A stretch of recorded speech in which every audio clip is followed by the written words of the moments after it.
الحمدللہ وحدہ والصلاة والسلام علی من لا نبی بعدہ اما بعد فوز باللہ من الشیطان الرجیم بسم اللہ الرحمن الرحیم۔ السلام علیکم ناظرین، صبح کی پرنور ساعتوں میں سہانی گھڑیوں میں پبلک نیوز ٹی وی چینل پر پروگرام صدائے قرآن لے کر ڈاکٹر محمد طاہر مصطفیٰ آپ کی خدمت میں حاضر۔ ناظرین کرام، آج پروگرام صدائے قرآن میں ہمارا سبق ہے قرآن کریم کا چوتھا پارہ ہے اور سورہ آل عمران کی آیت نمبر 176 سے لے کر 178 تک مضامین ہماری گفتگو کا موضوع ہیں۔ تو آئیے ناظرین کرام، سب سے پہلے آج کے سبق کی ہم تلاوت سماعت کرتے ہیں امام حرمین شریفین قاری عبد الرحمن السدیس کی آواز میں۔ بسم اللہ الرحمن الرحیم۔ اے ہمارے حبیب،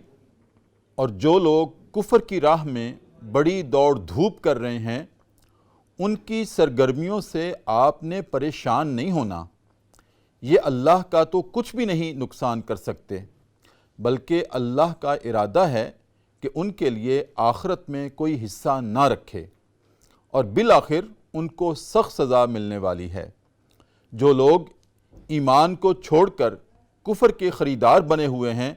وہ قطعاً اللہ کا تو کوئی بھی نقصان نہیں کر رہے، ان کے لیے دردناک عذاب تیار ہے۔ یہ جو ڈھیل ہم ان کو دیے جاتے ہیں اس کو یہ کافر اپنے حق میں بہتر نہ سمجھیں۔ ہم تو ان کو اس لیے ڈھیل دے رہے ہیں تاکہ وہ خوب بارے گناہ سمیٹ لیں، پھر ان کے لیے سخت رسوا کر دینے والا عذاب ہے۔ ناظرین کرام، یہ ہمارا آج کا سبق ہے پروگرام صدائے قرآن میں۔ سب سے پہلے تو ناظرین کرام ہم دیکھتے ہیں کہ آج کی آیات میں جو ہمارا سبق ہے پروگرام صدائے قرآن میں، اللہ رب العزت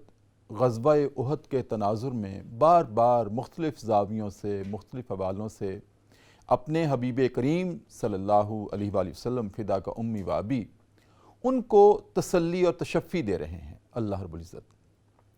اور مختلف زاویوں سے دے رہے ہیں۔ کبھی کسی طرح سے تسلی آ رہی ہے، کبھی کسی طرح سے آ رہی ہے، والہانہ انداز ہے اللہ رب العزت کا بھی۔ اور آج ناظرین کرام اللہ رب العزت یہ تسلی دیتے ہوئے فرماتے ہیں کہ اے ہمارے حبیب، یہ جو دنیا میں دوڑ دھوپ کرتے ہوئے لوگ نظر آتے ہیں اور ان کی سرگرمیاں بڑی ایکٹیولی نظر آتی ہیں، یہ ان کی سرگرمیوں سے آپ نے پریشان نہیں ہونا، وہ کچھ بھی نہیں آپ کا بگاڑ سکتے۔ لیکن ناظرین کرام، یہاں بڑی قابل غور ایک بات ہے، تسلی اپنے حبیب کریم کو دی جا رہی ہے کہ وہ آپ کا کچھ نہیں بگاڑ سکتے، لیکن کلام اللہ کا جو اسلوب بیان ہے یہاں پر وہ یہ ہے کہ یہ اللہ کا کچھ نہیں بگاڑ سکتے۔ اب ہم نے دیکھنا یہ ہے کہ یہاں ربط کیا ہے اللہ کا اپنے رسول کے ساتھ اور رسول کا اپنے اللہ کے ساتھ۔ ناظرین کرام، بڑی دل نشین آج گفتگو ہونے والی ہے کہ ایک تو یہ جو میں نے مقام بتایا ہے کہ اللہ رب العزت اپنے نبی کریم صلی اللہ علیہ وسلم کو تسلی دیتے ہوئے یہ فرما رہے ہیں کہ اے میرے حبیب، وہ میرا کچھ نہیں بگاڑ سکتے، وہ اللہ کا کچھ نہیں بگاڑ سکتے۔ اور دوسرا، جو لوگ دنیا میں آپ کو بڑی راحت و آرام میں چلتے پھرتے نظر آتے ہیں، ان کی زندگی بڑی آسودہ نظر آتی ہے، اس کا یہ مطلب نہیں ہے کہ وہ کامیاب ہیں۔ نہ اے میرے حبیب کریم، وہ کامیاب نہیں ہیں۔ یہ تو چند روزہ زندگی ہے، یہ تو عیش و عشرت ہے، ہم اس کا سامان دیے جاتے ہیں، اور ہمارا ایک اصول ہے کہ جو دنیا چاہتا ہے ہم اس کو دنیا میں ہی دے دلا کر فارغ کر دیتے ہیں۔ تو اے ہمارے حبیب، آپ نے پریشان نہیں ہونا، ہم نے ان کو ڈھیل دے رکھی ہے، اور ڈھیل بھی ہم نے اس لیے دے رکھی ہے کہ وہ کر لیں جتنے گناہ اور کر سکتے ہیں، حکم عدولی نافرمانی کر لیں وہ جتنی کر سکتے ہیں، پھر اس کے بعد آنا تو ہمارے پاس ہی ہے، اور ان کے لیے سخت عذاب ہم نے تیار کر رکھا ہے۔ ناظرین کرام، دیکھیے اللہ رب العزت نے کس طرح سے تسلی کا آغاز کیا اور کس طرح سے اختتام کیا آج کے سبق میں۔ ناظرین کرام، اس تسلی و تشفی کی آیات میں ہمارے فکر و عمل کی تطہیر کے لیے کیا زاویے ہیں، اس پہ آج ہم گفتگو کرنے والے ہیں۔ اور گفتگو فرمانے کے لیے ناظرین کرام میری دائیں جانب جو شخصیت تشریف رکھتی ہیں، آپ کی جانی پہچانی شخصیت ہیں، آپ ان کو بہت والہانہ محبت سے اور عقیدت سے سنتے ہیں اور سننا پسند کرتے ہیں۔ ناظرین کرام، جب وہ پروگرام صدائے قرآن میں بھی آتے ہیں تو ہمیں بہت راحت اور سکینت ہوتی ہے۔ میری مراد ہے جناب ڈاکٹر پیر طارق شریف زادہ۔ ناظرین کرام، ڈاکٹر صاحب اپنے آپ کو ماشاءاللہ سیرت کا اسکالر کہتے ہیں، اور وہ ہیں، سیرت ان کا موضوع ہے، سیرت ان کا اوڑھنا بچھونا ہے۔ لیکن میں جب محسوس کرتا ہوں جب وہ صدائے قرآن میں آتے ہیں کہ وہ سیرت کے ساتھ ساتھ صاحب قرآن کے بھی اسکالر ہیں، بلکہ میں ہر مرتبہ ان کو اسکالر کا لفظ ان کے لیے چھوٹا محسوس کرتا ہوں۔ وہ سفیر ہیں قرآن کے، وہ سفیر ہیں سیرت کے، وہ سفیر ہیں دین کے، وہ سفیر ہیں اسلام کے۔ السلام علیکم ورحمۃ اللہ ڈاکٹر صاحب۔ وعلیکم السلام ورحمۃ اللہ وبرکاتہ۔ کیسے مزاج ہیں؟ الحمدللہ علی کل حال۔ بہت شکریہ، آپ تشریف لائے۔ اور ناظرین کرام، میری بائیں جانب بارگاہ رسالت مآب صلی اللہ علیہ وآلہ وسلم میں نذرانہ عقیدت پیش کرنے کے لیے یہ وہ چراغ بیٹھا ہے میری بائیں جانب، جس کی تربیت ہی اس گھر میں ہوئی ہے جہاں محبت رسول کا رچاؤ ہے، عقیدت رسول کا رچاؤ ہے۔ ناظرین کرام، بہت خوبصورت آواز اور سوز اور گداز والی آواز جس کو آج آپ سنیں گے، تشریف رکھتے ہیں جناب حسان شاہد نقشبندی۔ السلام علیکم ورحمۃ اللہ۔ جی وعلیکم السلام ورحمۃ اللہ۔ کیسے ہیں آپ حسن؟ الحمدللہ ٹھیک ہیں ڈاکٹر صاحب، مقدمہ میں نے آپ کے سامنے رکھا آج کے پروگرام کا۔ الحمدللہ اب تو ہم سورہ آل عمران کے بھی اختتام کی طرف گامزن ہیں۔ اللہ رب العزت کا کروڑوں مرتبہ شکر ہے کہ الحمد سے جو سبق ہم نے شروع کیا تھا پوری ترتیب اور تسلسل کے ساتھ ہم نے نہ کوئی لفظ مس کیا، نہ کوئی حرف مس کیا۔ یہ آپ جیسے اہل علم کی برکتیں ہیں، فیضان ہے کہ پروگرام صدائے قرآن اس انداز سے آگے بڑھ رہا ہے، پوری امت کو، پوری انسانیت کو صدائے قرآن دے رہا ہے کہ آ جائیں دوستو، اور اس کی صدا ہے کہ دوستو توبہ کا دروازہ کھلا ہے، اب بھی کہہ دو کہ ہوئی ہم سے خطا، بھول گئے، تو اب بھی آپ صدائے قرآن پہ لبیک کہہ دیں۔ یہ اس پروگرام کی دعوت ہے۔ تو ڈاکٹر صاحب، آج کا جو ہمارا سبق ہے، جیسے میں نے اپنے مقدمے میں عرض کیا کہ اللہ رب العزت نے تسلی اور تشفی بار بار دے رہے ہیں۔ ہم نے پچھلے پروگرام، پچھلے چند رکوعوں سے یہ سلسلہ چل رہا ہے، اور بار بار تسلی بھی آ رہی ہے، اور صحابہ کو ریئلائز بھی کروایا جا رہا ہے کہ بہرحال میرے حبیب کریم کے حکم کی تھوڑی سی ہوئی تو ہے تم سے،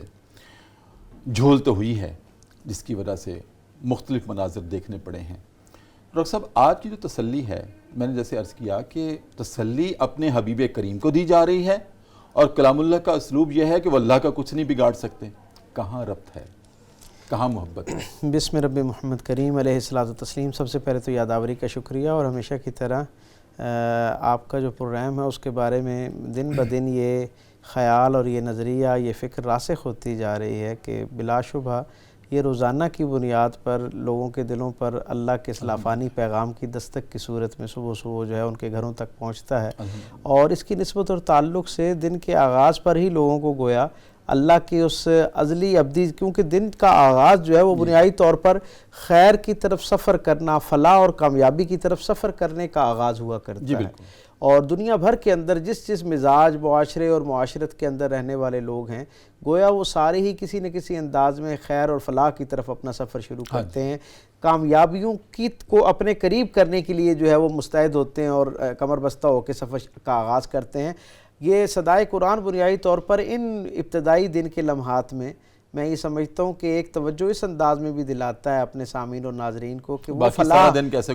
کہ وہ فلاح جو ہے جس کے پیچھے تم بھاگ رہے ہو، اس کی حقیقت جو ہے اس کے خالق اور مالک سے بہتر کون جان سکتا ہے، اور اس فلاح سے ہمارا جو ہمکنار ہونا ہے، اس کا عمل اس خالق و مالک کے پیغام سے بڑھ کر کسی اور طرف سے کہاں روشنی ہم تک پہنچ سکتی ہے۔ سو دن کے آغاز میں ہی ایک ایسا ہدایت نامہ ان کے سپرد ہو جاتا ہے، میں سمجھتا ہوں ایک ایسے لافانی ہدایت نامے کے ساتھ جڑنا شروع ہو جاتے ہیں جو اگلے درجے پہ جا کے پورا دن ان کا جو ہے وہ معطر رہتا ہے، اور وہ کسی نہ کسی انداز میں یہ صدا جو ہے اس کی بازگشت پورا دن آپ کے جو ہے نا وہ سماعتوں میں آتی رہتی ہے، آپ کے خیال کے دروازے پہ دستک دیتی رہتی ہے، اور گویا آپ کو اللہ کے ساتھ جوڑنے کے ایک ذریعہ بنی رہتی ہے۔ آج کی جو آیات ہیں یقیناً یہ بھی بہت ماجرا آثار ہیں، اور جیسے آپ نے خود بیان فرمایا انہی آیات سے تھوڑا سا پیچھے اگر جائیں تو ہمیں اندازہ ہوتا ہے کہ جیسے آپ نے خود بھی فرمایا کہ ایک تسلسل کے ساتھ اللہ رب العزت جو ہے وہ غزوہ احد کے بعد کا جو منظرنامہ ہے اس میں امت کے لیے رہنمائی اور ہدایت ہے۔ ظاہری طور پر تو اولین مخاطبین تو سرکار دو عالم صلی اللہ علیہ وسلم کے زمانے کے لوگ ہیں،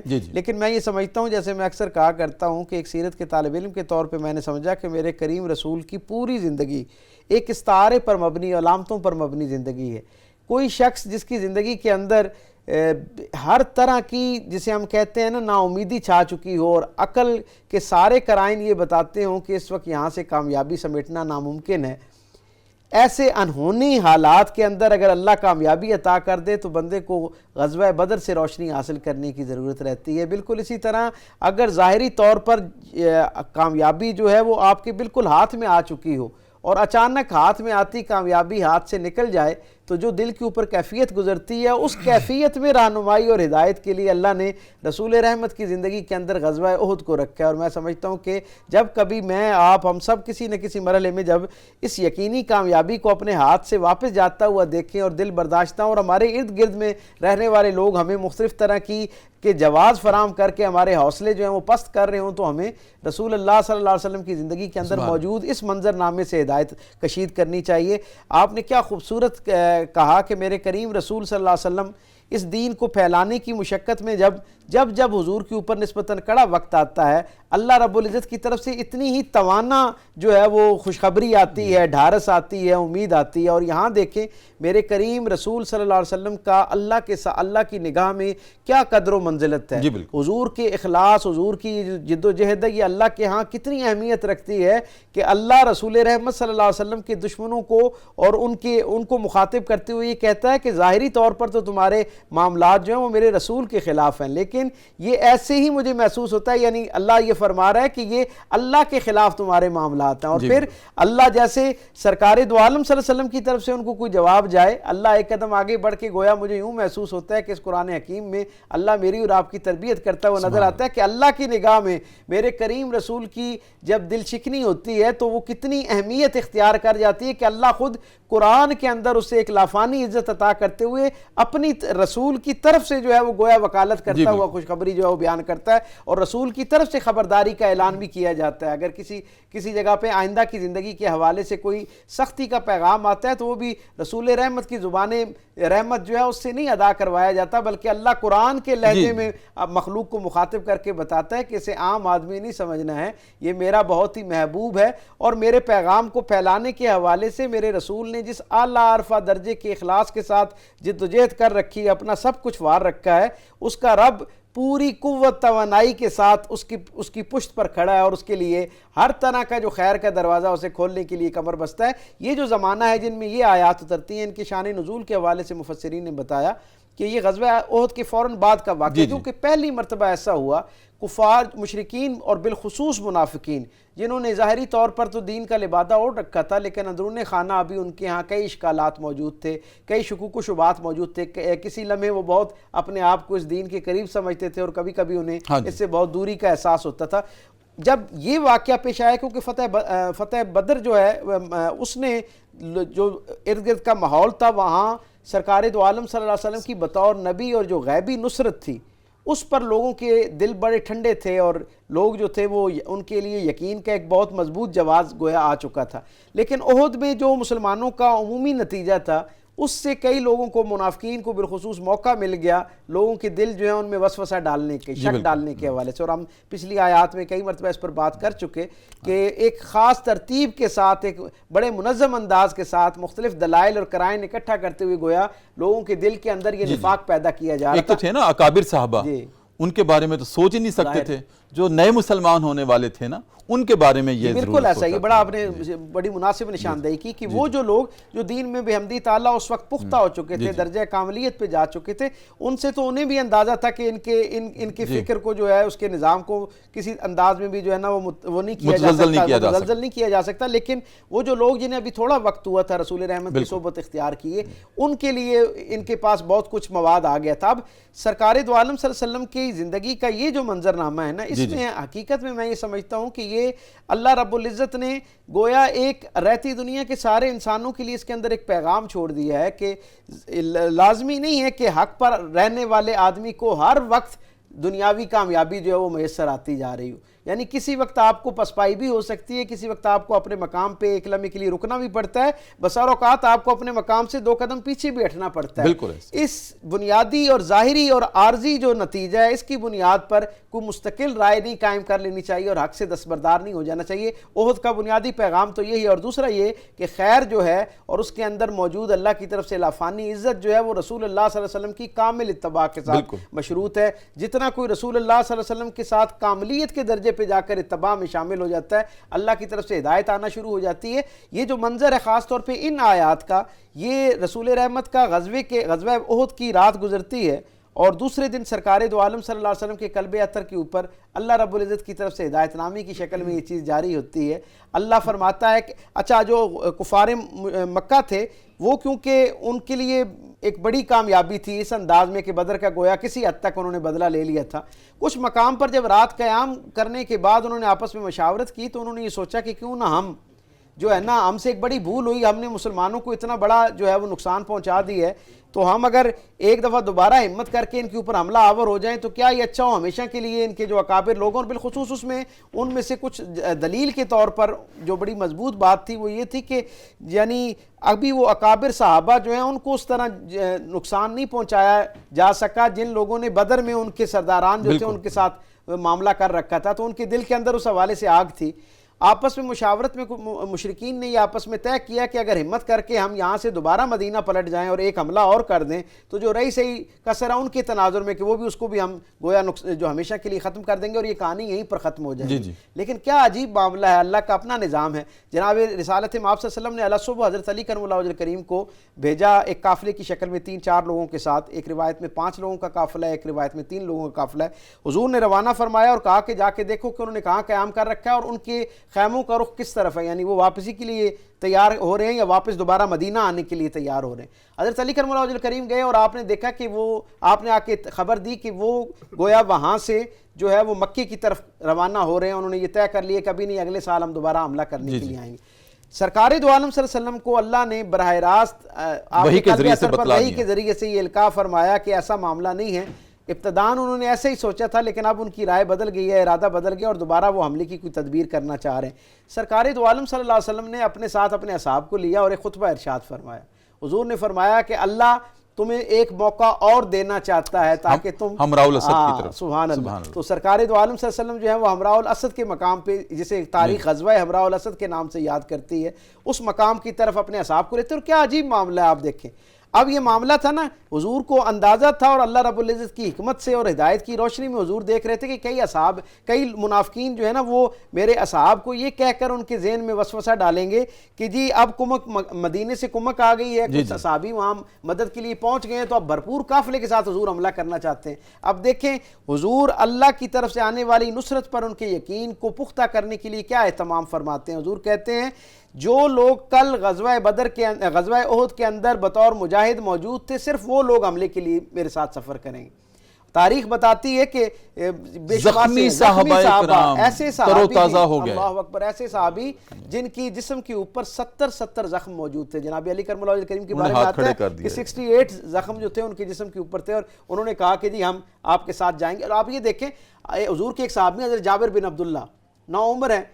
اور ایک قافلہ جسے خبر پہنچی کہ احد میں مسلمانوں کو نقصان ہو گیا, وہ علیہ صبح جو ہے وہ مدینہ سے پہنچے اور ان میں کئی صحابی جو تھے وہ بہت جذبے کے ساتھ اور جذبات کے ساتھ حضور کے ساتھ تھے کہ ہم اپنی جان دینے کے لیے جو ہے نا وہ حاضر ہے. حضور نے جب یہ اعلان فرمایا کہ جو لوگ صرف کل موجود تھے میدان میں صرف آج ان کی تلوار نیام سے باہر آئے گی اور وہی میرے ساتھ اس سفر میں شریک ہوں گے. تو بہت سارے صحابہ جو تھے دل گرفتہ ہو گئے, رک گئے. ہم نے یہ دیکھا کہ حضرت جابر بن عبداللہ حضور کے سامنے نم آنکھوں کے ساتھ آئے اور کہا کہ سرکار میں عمر میں بہت نوخیز ہوں لیکن کل میرے والدین کی طرف سے اور بالخصوص میرے والد کی طرف سے مجھے یہ اجازت نہیں تھی کہ میں اپنی 7 بہنوں کا اکلوتا بھائی ہوں, تو مجھے انہوں نے کہا تھا کہ تم اپنی بہنوں کے پاس رکو, میں نہیں آ سکا. آج میرے والد شہید ہو چکے ہیں اس لیے اگر آپ اجازت دیں تو میں اپنے والد کے قائم مقام کے طور پر اس جنگ کے اندر شریک ہو سکوں. رسول اللہ صلی اللہ علیہ وسلم نے حضرت جابر بن عبداللہ کو اجازت برآمد فرمائی اور سرکار دو عالم صلی اللہ علیہ وسلم نے انہیں کہا کہ اس کی سواری کو میری سواری کے قریب رہنے دو. اور حضور سواری سے بار بار مڑ کر شفقت بھرے انداز میں مسکراتے ہوئے ان کی طرف دیکھتے تھے اور ان کو تسلی دیتے تھے کہ اللہ نے اس قافلے کے لیے غلبے کی بشارت مجھے عطا کر رکھی. ڈاکٹر صاحب بہت خوبصورت گفتگو اور آپ کی روانی اور آپ کا تسلسل، آپ کی اجازت سے وقفہ ہے پروگرام میں، بولیے لیں۔ ناظرین کرام، بہت ڈاکٹر صاحب نے خوبصورتی کے ساتھ یہ منظرنامہ آپ کے سامنے رکھا۔ وقفہ ہے پروگرام صدائے قرآن میں، اور وقفے میں ہم جایا کرتے ہیں دربار رسالت میں اور اپنے نبی کریم صلی اللہ علیہ وآلہ وسلم فدا کا امی و ابی آپ کی ذات اقدس پر ایک مرتبہ درود کریم کا نذرانہ پیش کرتے ہیں اور واپس آتے ہیں۔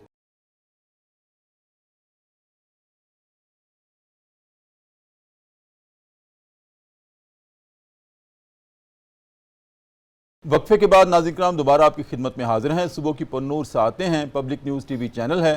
ہمارا پروگرام ہے صدائے قرآن، اور آج الحمدللہ رب العالمین پوری ترتیب اور تسلسل سے ہمارا سبق پہنچا ہے۔ قرآن کریم کا چوتھا پارہ ہے اور سورہ آل عمران ہے، اور ناظرین کرام آیت نمبر 176 سے لے کر 178 تک آج ہمارا سبق ہے۔ ڈاکٹر صاحب، جیسے میں نے عرض کیا تھا، ماشاءاللہ آپ نے جس طرح سے منظر کشی کی ہمارے ناظرین کے لیے، وہ سارا منظر آنکھوں کے سامنے آ گیا۔ ایک تو میں نے عرض کیا تھا کہ اللہ رب العزت تسلی اپنے حبیب کریم کو دے رہے ہیں، نسبت اپنی طرف ہے کہ وہ میرا کچھ نہیں بگاڑ سکتے۔ دوسرا، تسلی دیتے ہوئے اپنے نبی کریم صلی اللہ علیہ وآلہ وسلم کو یہ ارشاد ہے کہ اے نبی، یہ آپ کا کچھ نہیں بگاڑ سکتے، ان کی چہل پہل، ان کی ریل پیل یہ اپنی جگہ ہے، لیکن آپ اس سے نہ تو متاثر ہوں گے، نہ اس سے آپ اپنے دل پہ ملال لائیں گے۔ یہ ہم نے ڈھیل دے رکھی ہے ان کو۔ جی اچھا، ڈھیل کے ساتھ اللہ رب العزت یہاں یہ بھی تسلی دیتے ہوئے ارشاد فرما رہے ہیں کہ اے نبی، ہم نے یہ جو ان کو ڈھیل دے رکھی ہے وہ اس لیے دے رکھی ہے کہ آخرت میں ان کے لیے کوئی حصہ نہ رہے۔ میرا ایک بڑا تکنیکی سا ڈاکٹر صاحب سوال ہے اپنے ناظرین کی رہنمائی کے لیے کہ اللہ رب العزت یہ جو ارشاد فرما رہے ہیں کہ ہم نے ڈھیل دے دی ہے، اس ڈھیل میں بجائے اس کے کہ ان کا آخرت میں کوئی حصہ نہ رہے، یعنی کہ اس لیے ڈھیل دے رہے ہیں تاکہ کر لیں جتنی نافرمانی ان سے ہو سکتی ہے، اس میں ان کی توبہ کا اہتمام کیوں نہیں کیا گیا؟ ہاں، بہت خوب سوال ہے۔ بسم رب محمد کریم علیہ الصلوۃ والتسلیم۔ جیسا کہ ہم اس کے منظرنامے میں اپنے سامعین و ناظرین کو شریک کر رہے تھے، اور میں عرض کر رہا تھا کہ آپ تصور کیجئے نا کہ رات کو کیفیت یہ ہے کہ ایک مسلمانوں کا ایک بہت بڑا عظیم الشان جانی نقصان ہو چکا ہے۔ کیسے کیسے عظیم المرتبت اصحاب جو ہیں وہ اللہ کے رسول صلی اللہ علیہ وسلم کی آواز پر لبیک کہتے ہوئے میدان جہاد میں اترتے ہیں اور اپنی جان آفرین کے سپرد کرتے ہوئے نظر آتے ہیں، جام شہادت نوش کرتے ہوئے نظر آتے ہیں۔ اس غم و اندوہ کی کیفیت میں خود سرکار دو عالم صلی اللہ علیہ وسلم زخموں سے چور ہیں، آپ کے دندان مبارک جو ہیں وہ شہید ہو چکے ہیں، اور حضور کا عالم یہ ہے کہ رات بھر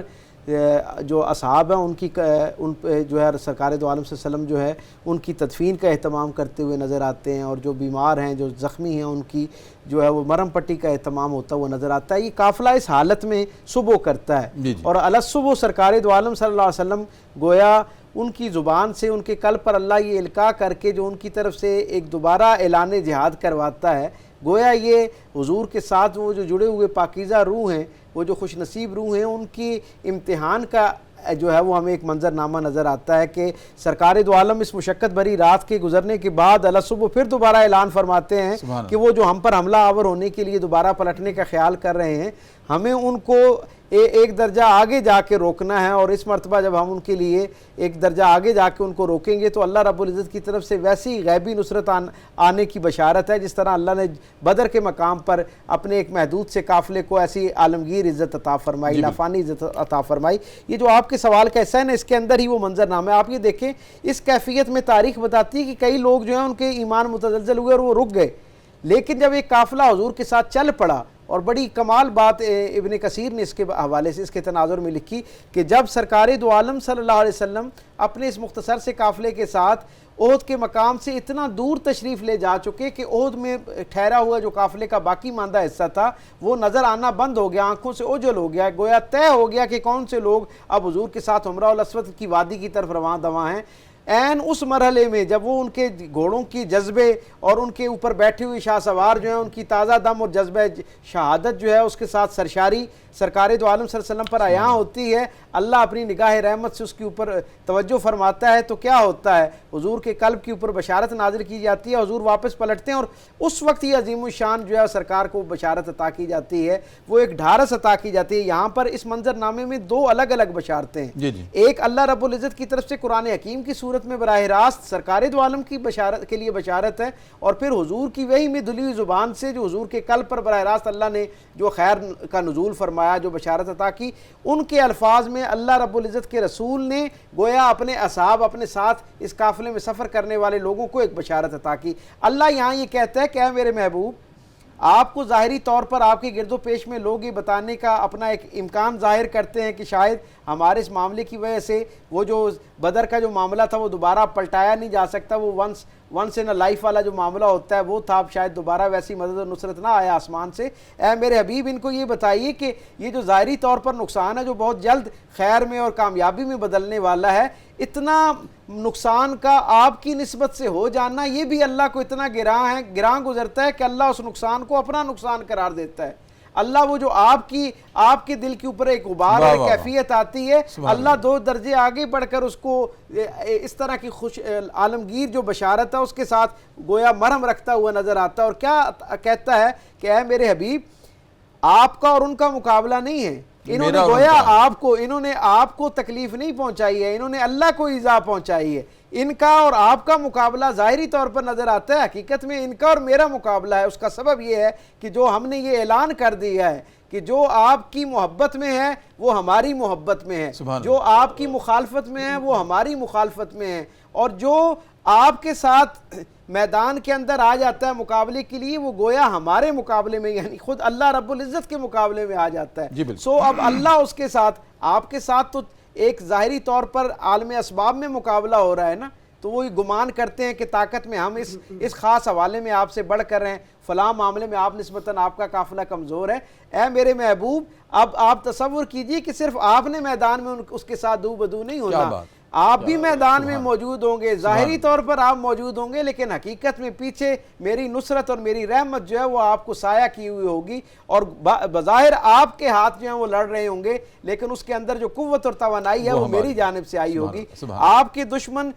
اپنا وار آپ پر کر رہے ہوں گے، لیکن اس کا جواب اور اس کا رد، اس کا توڑ ہماری طرف سے کیا جا رہا ہوگا۔ تو گویا اس کے اندر ایک تو سرکار کے لیے بشارت، اور دوسرا پھر وہ جو حضور کے لافانی الفاظ جو آپ نے اپنے قافلے کو چلتی سواریوں میں، سواری روکے بغیر چلتی سواریوں میں مڑ کر، کیونکہ حضور قافلے کو لیڈ کر رہے تھے، یہاں ایک اور بڑا عظیم الشان ایک پیغام حضور کی زندگی سے ہم تک پہنچتا ہے۔ اگر کوئی شخص قیادت کر رہا ہو اور وہ قیادت کے دوران کسی درجے پہ ظاہری اسباب ایسے پیدا ہو جائیں کہ اس کو ظاہری نقصان کا سامنا ہو رہا ہو، اس کے باوجود سپہ سالار کے تقاضوں میں ایک تقاضا یہ ہے کہ وہ سارے نقصان ہونے کے باوجود، اتنے پیاروں کی جان قربان ہو جانے کے باوجود، خود اتنے شدید زخم کھا لینے کے باوجود اسے فرنٹ سے لیڈ کرنا چاہیے، اور اسے خود جو ہے نا وہ اس کی قیادت سے دستبردار نہیں ہونا چاہیے، میدان میں خود رہنا چاہیے۔ حضور اس قافلے کو خود قیادت کرتے ہوئے اپنی سواری کو ان باقی سواریوں سے آگے بڑھاتے ہوئے نظر آتے ہیں، اور چلتی سواریوں پر حضور اپنی سواری پر رخ انور اپنے اصحاب کے قافلے کی طرف موڑتے ہیں۔ ان کے جذبوں کو جب دیکھتے ہیں تو ایک بشارت تو میں نے عرض کیا نا کہ اللہ نے حضور کو عطا کی، پھر حضور کی زبان سے اللہ نے ایک بشارت حضور کے اصحاب کو عطا کروائی، اور وہ کیا تھی کہ اللہ تمہارے گھوڑوں کی جو سم ہے، ان سے اٹھنے والی جو دھول ہے، اس کی برکت سے ان کے دلوں پر ایسے فرشتوں کا نزول کرے گا کہ ان پر روب طاری ہو جائے گا، اور وہ تمہارے پہنچنے سے پہلے جو ہیں وہ وہاں سے فرار ہو چکے ہوں گے۔ بالکل ٹھیک۔ تو یعنی اس سے اندازہ ہوتا ہے کہ یہ خیر کا معاملہ جب بندہ اللہ کے ساتھ جڑ جاتا ہے، اس کے لیے اس آیت مقدسہ میں اور سارے منظر نامے میں میرے لیے، آپ کے لیے، ہمارے سامعین و ناظرین کے لیے یہ پیغام ہے کہ جب بندہ اللہ کی اطاعت میں کامل ہو کر اور ظاہری اسباب کی جو فتح اور شکست کی تقسیم ہے اس سے ایک درجہ بالا ہو کر محض اللہ کی رضا کے لیے میدان میں اتر آتا ہے نا، تو اللہ اسے جو باطنی وہ عالم ہے اس کے اندر بھی شکست نہیں ہونے دیتا، اور ظاہر کے عالم میں بھی شکست نہیں ہونے دیتا۔ اس کا روب جو ہے وہ یعنی اللہ مخالفین کے دل میں ان کا روب ڈال کر ان کی نصرت کرنا شروع کر دیتا۔ اور یہاں ہم دیکھتے ہیں اسی طرح کے سرکار وہاں گئے اور رسول رحمت صلی اللہ علیہ وسلم نے مدینے سے کوئی 8-9 میل کے فاصلے پر یہ جو وادی ہے وہاں پر قیام فرمایا، اور اس کا نتیجہ کیا ہوا؟ اس کا نتیجہ یہ ہوا کہ وہاں پہنچنے سے پہلے ان کی سواریاں دھول اڑاتی ہوئی جو ہے وہ اس منظر سے غائب ہو چکی تھی، اور وہ مکے کی طرف روانہ ہو چکے تھے۔ اور اس کا ایک اور پہلو جو ہے، جب وہ وہاں پہنچ چکے نا تو ظاہری طور پر ایک تو مسلمانوں کی اخلاقی فتح ہو گئی، خبر پورے عرب میں پھیل گئی کہ دوبارہ انہوں نے واپس آ کے ان کو گویا اپنے علاقے سے بھگا دیا، ان کو وہاں سے خیمے اکھیڑ کر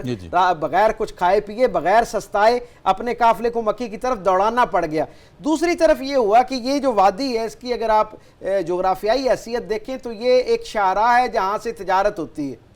سرکار دو عالم 8-9 دن وہاں رکتے ہیں، اور آپ دیکھیں کہ رسول اللہ صلی اللہ علیہ وسلم کے ساتھ جو لوگ موجود ہیں وہ وہاں پر ان سے سامان تجارت کا تبادلہ کرتے ہیں، کچھ چیزیں ان سے لیتے دیتے ہیں، اللہ ان کو وہاں سے رزق کی فراہمی کرنا شروع کر دیتا ہے، اور وہ وہاں سے کچھ ایسا خیر پر مبنی برکت والا رزق لے کر واپس پلٹتے ہیں۔ حضور کی ایک اور حدیث میں مجھ تک یہ بات پہنچی کہ وہ جو قافلہ واپس جب پہنچا نا مدینہ، تو کچھ لوگوں نے کچھ کما رکھا تھا، تھوڑا تھوڑا سا نفع انہوں نے حاصل کیا، تو حضور نے کہا کہ اس کو اپنے جو احباب ہیں، اپنے رشتہ دار ہیں، حتیٰ کہ اپنے جو بھائی ہیں، ان میں اس نفع کو برکت کے لیے تقسیم کر دو، کیونکہ یہ اللہ کی رضا کے لیے نکلے تھے، اور یہ نفع جو ہے یہ کاروبار کا نفع نہیں ہے، یہ اللہ کی طرف سے نصرت کا نفع ہے، سبحان اللہ، اللہ کی طرف سے مدد کا، اللہ کی رضا اور رحمت کی شکل میں نفع آیا ہے۔ یہ نفع جس کے رزق میں پہنچے گا اس کے رزق کو کئی گنا کر دے گا اور بابرکت کر دے گا۔ جی ڈاکٹر صاحب، بہت خوبصورت ماشاءاللہ۔ سوال کا جو پہلا حصہ تھا وہ تو آپ نے ارشاد فرما دیا کہ اللہ رب العزت نے کیوں ایسے ارشاد فرمایا، کیوں یہ اسلوب اختیار کیا کہ اے نبی، کہنا تو یہ چاہیے تھا کہ آپ کا کوئی نقصان نہیں کر سکتے، آپ کا کچھ نہیں بگاڑ سکتے، لیکن جیسے آپ نے ارشاد فرمایا نا کہ اللہ رب العزت نے اپنے نبی کا نقصان اپنا نقصان سمجھا ہے، تو یہ اسلوب اس لیے اختیار کیا کہ اے حبیب کریم، یہ اللہ کا کچھ نہیں بگاڑ سکتے، میرا کچھ نہیں بگاڑ سکتے، کیونکہ آپ کا نقصان میرا نقصان ہے۔ کیا محبت ہے۔ دوسرا نقطہ ڈاکٹر صاحب، آپ کی ماشاءاللہ اللہ رب العزت نے علم کی اتنی فراوانی اور جولانی اور روانی آپ کو عطا کی ہے کہ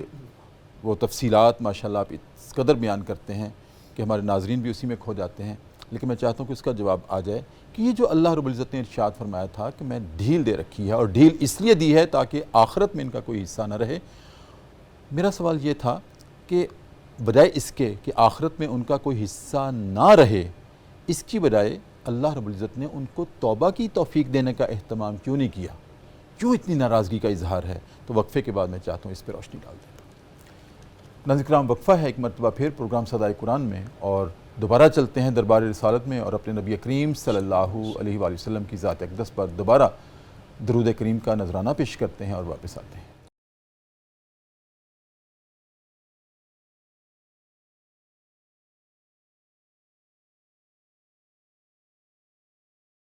وقفے کے بعد ناظرین کرام دوبارہ آپ کی خدمت میں حاضر ہیں۔ صبح کی پر نور ساعتیں ہیں، پبلک نیوز ٹی وی چینل ہے،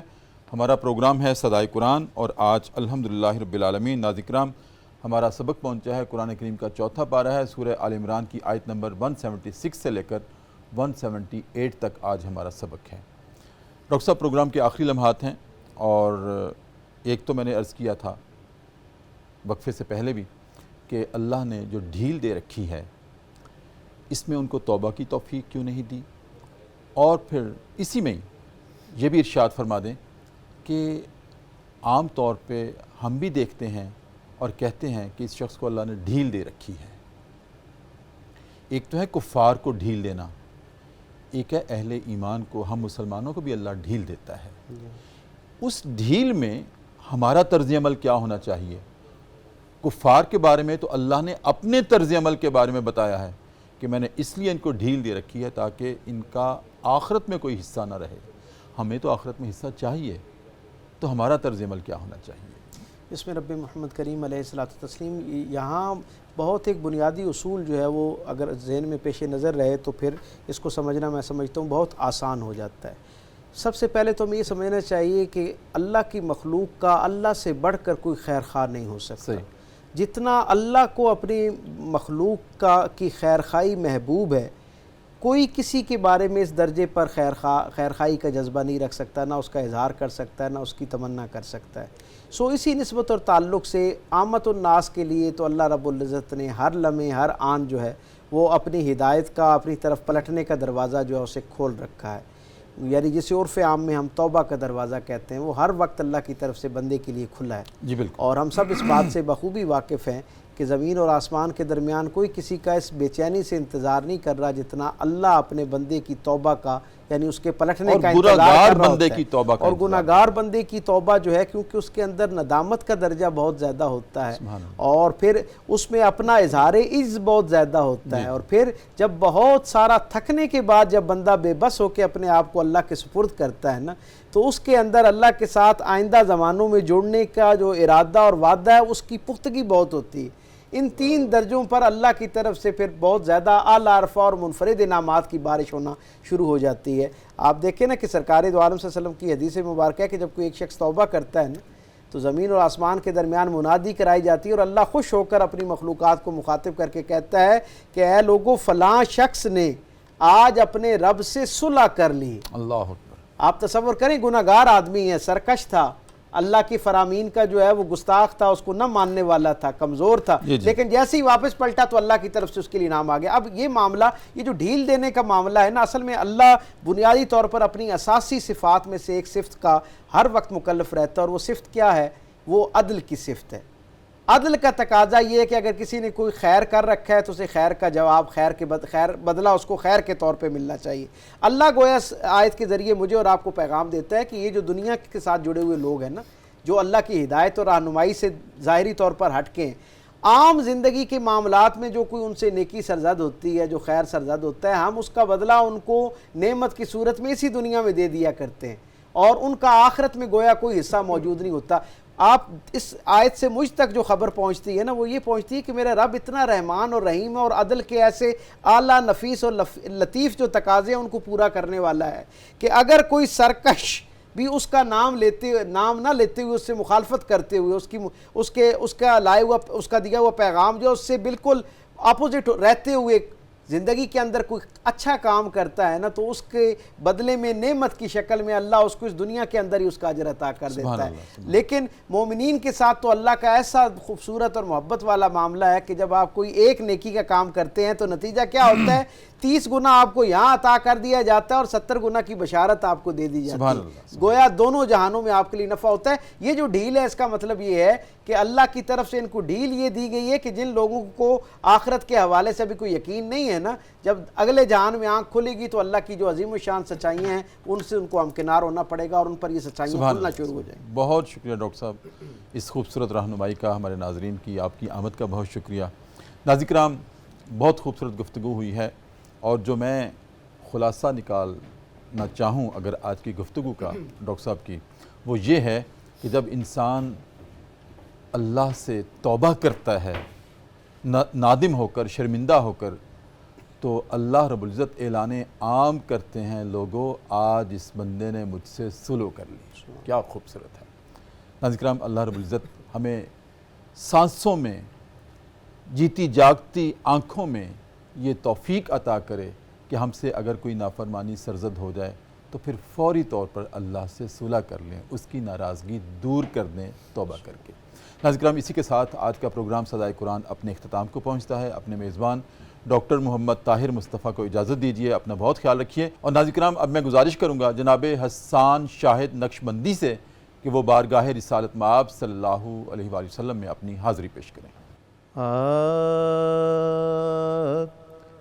نگاہ لطف کے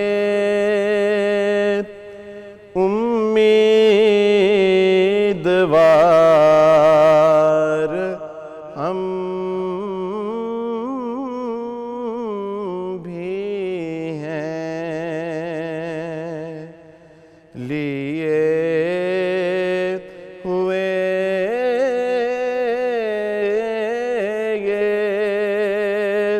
دل بے قرار ہم بھی ہیں، جو سر پہ رکھنے کو مل جائے نال پاک حضور، جو سر پہ رکھنے کو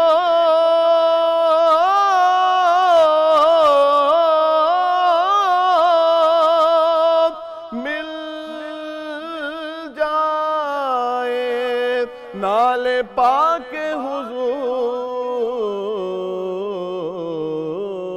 حضور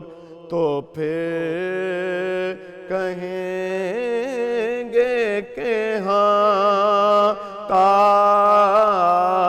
تاجدار ہم بھی ہیں اور ہمارے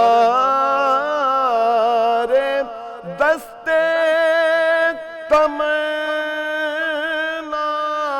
کی لاج بھی رکھنا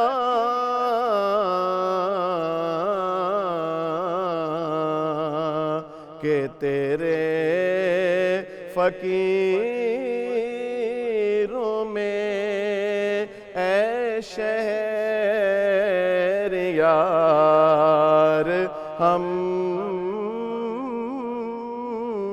بھی ہیں حسن ہے جن کی سخاوت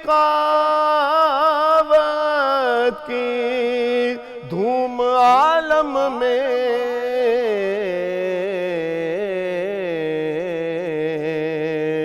انہی کے